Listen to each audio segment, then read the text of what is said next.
Hello students, last video में हम लोगों ने देखा था कि जब कोऑर्डिनेशन स्फीयर पॉजिटिवली चार्ज होता है, मतलब क्या मैंने बोला कि जब समन्वय संकुल धनावेशित होता है उस केस में नॉमेनक्लेचर कैसे होता है, नामकरण कैसे होता है। आज के इस वीडियो में हम देख लेते हैं जब समन्वय संकुल ऋणावेशित हो या फिर कोऑर्डिनेशन स्फीयर निगेटिवली चार्ज हो, उस केस में नेमिंग कैसे करते हैं। तो पहचानेंगे कैसे कि कोऑर्डिनेशन स्फीयर निगेटिवली चार्ज है या पॉजिटिवली चार्ज है। हमेशा ध्यान दीजिए, जब भी कोऑर्डिनेशन स्फीयर बाद में लिखा जाए, ठीक है, मतलब पहले प्राइमरी वैलेंसी आ रही है फिर बाद में आपका कोऑर्डिनेशन स्फीयर आ रहा है, वो जो ब्रैकेट की बात की जाती है वो बाद में आ जाए तो आपका कोऑर्डिनेशन स्फीयर क्या हो गया, निगेटिवली चार्ज हो गया। क्लियर है। चलिए अब इस केस में फॉर एग्जांपल एक एग्जांपल ले लेकर हम,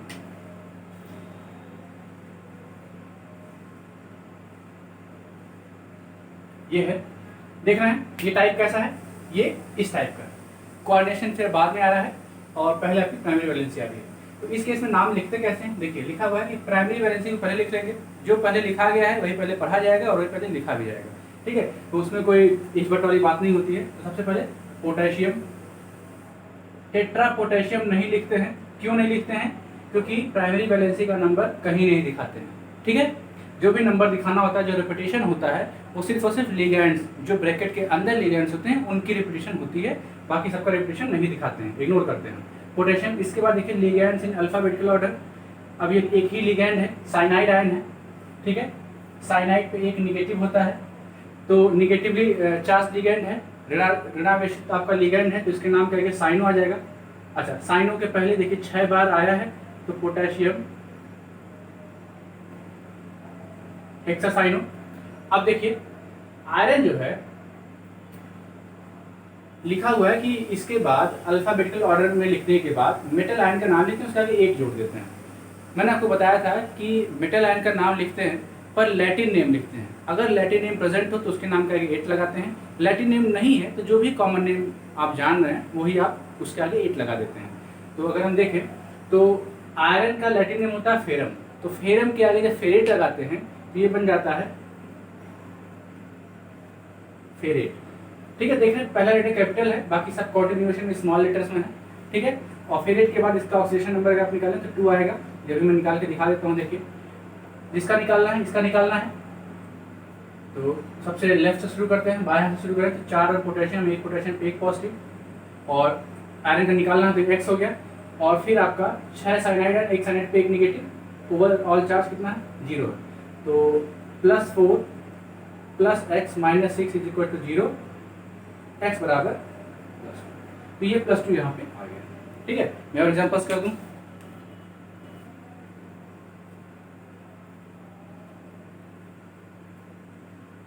ये देखिए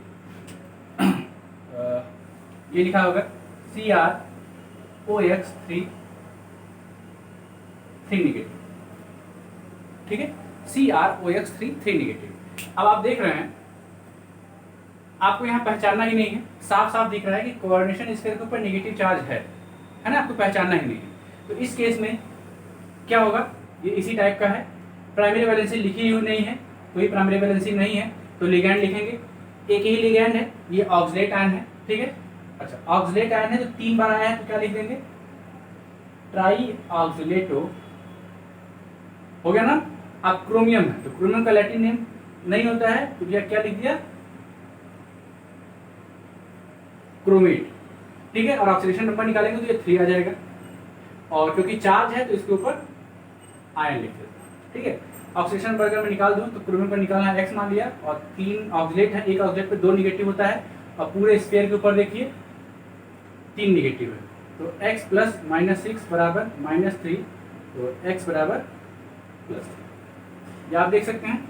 एक और एग्जांपल मैं आपके लिए कर दूं।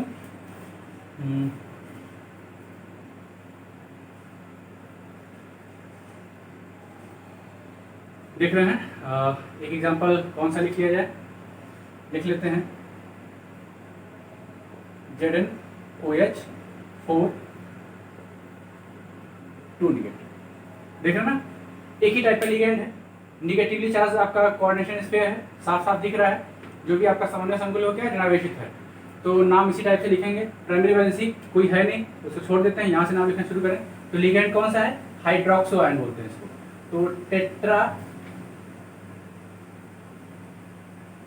हाइड्रोक्सो फिर जिंक का जिंकेट, और ये 2, और फिर ऑक्सीजन अगर आप निकालेंगे तो यहाँ पे 2 आ जाएगा, आप निकाल के देख लेंगे, आ जाएगा, कोई मुश्किल काम नहीं होता। ठीक है, तो आप ये देख रहे हैं कि हम लोगों ने नेमिंग सीख ली। लास्ट वीडियो में देखा था कि पॉजिटिवली चार्ज जब कोऑर्डिनेशन स्फीयर होता है तब की नेमिंग कैसी होती है, और जब निगेटिव चार्ज होता है कोऑर्डिनेशन स्फीयर तब की नेमिंग कैसे होती है। तो आप प्रैक्टिस करेंगे, आपको सारी चीज़ें मिल जाएंगी। दूसरा एक क्लास देख लेते हैं, क्या हो अगर आपको कॉम्प्लेक्स का नाम लिखा हुआ मिले और कहा जाए कि आप उसका फॉर्मूला बनाइए। ठीक है, कॉम्प्लेक्स का नाम लिखा जाए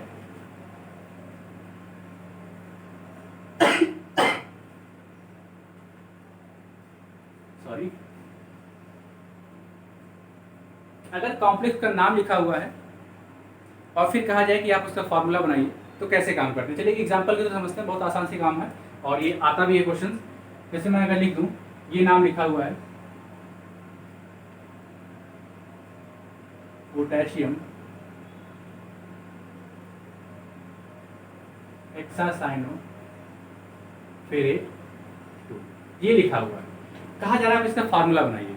ठीक है, बहुत आसान सा काम है। देखिए क्या करना होता है, सबसे पहले आप देखिए, आप इस नाम में क्या प्राइमरी वैलेंसी और लिगेंड वगैरह पहचान लेंगे, बहुत आसान है पहचानना। देखिए हमेशा पॉजिटिव पार्ट का नाम पहले लिखते हैं। ठीक है, ये की हो गया। अब कितने पोटेशियम है ये भी हमको नहीं पता है। ठीक है, और आप देख रहे हैं कि ये जो हेक्सा लगा हुआ है ये साफ साफ इंडिकेट कर रहा है कि ये जो साइनो है, हेक्सा जो लगा है साइनो के आगे लगा हुआ है, मतलब 6 साइनाइड आयंस आए हुए हैं। और आप जानते हैं कि हम जो नंबर होता है, जो रिपीटिशन होता है, डाई ट्राई टेट्रा कहाँ लगाते हैं, ऐसे लोगों के सामने जो ब्रैकेट के अंदर होते हैं। ब्रैकेट के अंदर कौन होता है, लिगैंड होता है। ठीक है, तो साइनाइड के आगे 6 लिख दिया, हेक्सासाइनो। अच्छा, फेरेट है, फेरेट होने का मतलब क्या है कि आपका जो कॉम्प्लेक्स होगा वो इस टाइप का होगा, मतलब स्फीयर आपका बाद में आएगा। तो अब आप देखिए, आयरन आपका ऐसे लिख दिया और ये आपका ऐसे हो गया। एक समस्या आ रही है कि कितने पोटेशियम बाहर होंगे। ठीक है, तो बड़ा आसान सा है समझना इसको। देखिए आयरन के ऊपर कितना निगेटिव चार्ज है, ध्यान से देखिएगा, सॉरी कितना पॉजिटिव चार्ज है। आयरन का ऑक्सीजन नंबर देखिए +2 लिखा हुआ है, ये हो गया +2। और साइनाइड, एक साइनाइड पे एक निगेटिव, मतलब 6 साइनाइड पे 6 निगेटिव, तो -6, और यहाँ पे क्या है +2। आप इनको सॉल्व करेंगे तो कितना आ जाएगा, +2। ठीक है, ध्यान से देखिए, तो पोटेशियम के ऊपर एक पॉजिटिव और ये जो आपका है FeCl6 कितना 4 निगेटिव, तो क्रॉस मल्टीप्लाई कर दें तो आपको फार्मूला मिल जाएगा K4 FeCl, ये आपका फार्मूला होगा। क्या करना है, कुछ नहीं करना है, आप प्राइमरी वैलेंसी सेकेंडरी वैलेंसी पहले पहचान लेंगे। कैसे पहचानेंगे, पहले देख लेंगे कहीं मेटल के नाम का 8 वगैरह तो नहीं लिखा हुआ है। ठीक है, अब ये मेटल का नाम कैसे पहचानेंगे, इसके बाद ऑक्सीडेशन नंबर आता है, पहचानना आसान है। ये देख लेंगे, जिस भी चीज़ के सामने हेक्सा डाई ट्राई टेट्रा पेंटा सब लगा हुआ वो ब्रैकेट के अंदर ही आएगा, आपको बता रखा है। ठीक है, और फिर ब्रैकेट के अंदर की चीज़ डिसाइड होगी, ब्रैकेट के बाहर की चीज़ डिसाइड होगी। चार्ज बैलेंस करना होता है आपको, तो मेटल का ऑक्सीडेशन नंबर और जो आपका लिगेंड वगैरह होता है इन सबको मैनेज करके आप K4 FeCl6 पा जाते हैं। एग्जाम्पल से मैं और कर दूँ, एक आध एग्जाम्पल कर देता हूँ, तो ये कॉन्सेप्ट आपका क्लियर हो जाएगा। ये देखते हैं, अगर नाम लिखा हुआ है, ये नाम लिखा हुआ अगर देखिए ध्यान से, डाइक्लोरोबिस इथेन 1,2 डाइएमीन और कोबाल्ट 3 क्लोराइड, ये नाम लिखा हुआ है। ठीक है, अब देखिए ध्यान से, मेटल आयन को खोजिए। मेटल आयन क्या है, कोबाल्ट, कोबाल्टेट नहीं है। इसका मतलब क्या है, जो भी आपका कोऑर्डिनेशन स्फीयर है या जो आपका कंपाउंड है वो किस टाइप का है, इस टाइप का है, मतलब स्फीयर पहले आ रहा है, प्राइमरी वैलेंसी बाद में आ रही है। ठीक है, अब ये क्लियर हो गया। तो कोबाल्ट है, चलिए ब्रैकेट के अंदर वाली चीजें लिखिए, कोबाल्ट।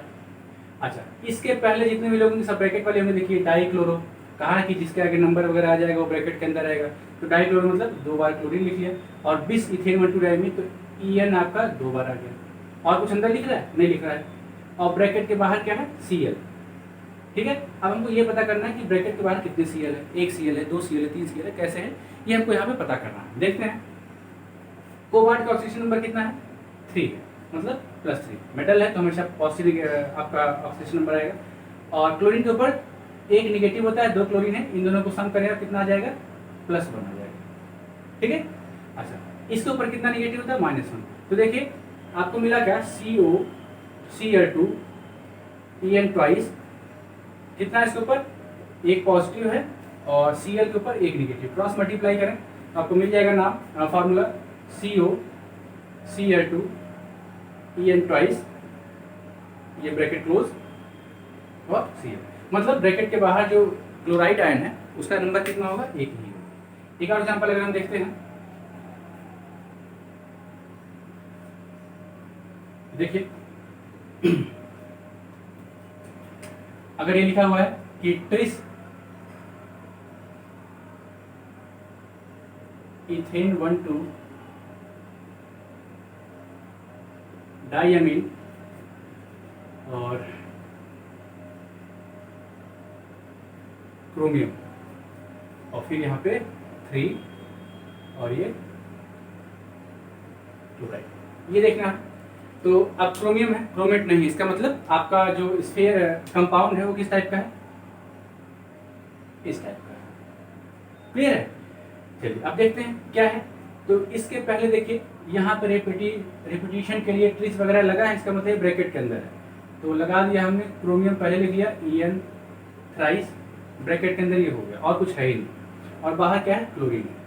अब ध्यान से देखते हैं कि क्लोरीन कितना यूनिट आएगा, 1 आएगा, 2 आएगा, 3 आएगा, 10 आएगा, 20 आएगा, कितना आएगा यहाँ पे देख लेते हैं। तो क्रोमियम के ऊपर जो ऑक्सीडेशन नंबर है वो कितना है, 3, और ये En है, इसके ऊपर कितना होता है, 0 होता है। सम करेंगे तो कितना आ जाएगा टोटल, 3, और एक क्लोरीन के ऊपर कितना होता है, एक निगेटिव, क्रॉस मल्टीप्लाई करें तो क्या हो जाएगा, ये 1 का मल्टीप्लाई इसमें हो जाएगा Cr En थ्राइस, और 3 का मल्टीप्लाई इसमें हो जाएगा, तो क्लोरीन आ गया आपका 3 बार।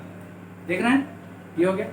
एक लास्ट एग्जांपल देख लेते हैं, इसके बाद चीज़ें क्लियर हो जाएंगी। आप जितना अच्छा सा नाम लिख पाएंगे जितनी आसानी से, उतनी आसानी से आप फार्मूला बना लेंगे। मुश्किल काम नहीं होता है, आपको उस प्रैक्टिस की जरूरत होती है। अगर मैं यहाँ लिखूँ कि सोडियम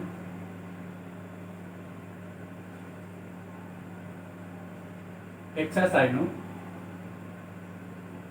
फेरेट 3,